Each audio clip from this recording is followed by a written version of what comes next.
Oui, habituellement, les négociations entre l'Union européenne et la Suisse se déroulent dans la discrétion. Pourquoi ce clash? Où en sont les rapports de force entre la Suisse et l'Union? Les explications de Sébastien Ruche du journal Le Temps. Comme vous savez, la Suisse ne fait pas partie de l'Union européenne. A priori, le pays n'a pas l'intention de le devenir sous peu.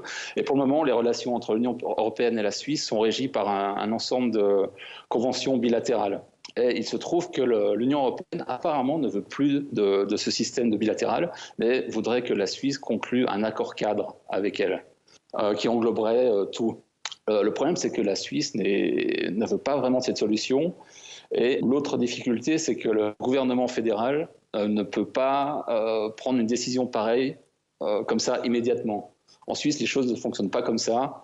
Vous savez qu'on a l'habitude de voter sur les questions importantes pour le pays. Donc l'Europe est en train de perdre patience et dans le cadre des négociations, comme ça arrive souvent, elle a poussé un peu en prenant cette mesure de rétorsion, en suspendant l'équivalence boursière avec la Suisse. Ici, on pense que c'est l'objectif de l'Union européenne avec cette pension de l'équivalence, c'est d'attaquer un peu la place financière suisse en diminuant la bourse suisse, qui est la 4e d'Europe pour le moment, et donc en diminuant les échanges, les volumes, et donc en menaçant d'affaiblir la place suisse. Eh bien, dans ce jeu, la Suisse a aussi pris une mesure de rétorsion, en fait. Elle a été annoncée hier soir, jeudi. Elle sera effective à partir de lundi. Donc, à partir de lundi, les bourses européennes n'auront plus le droit d'acheter des actions suisses.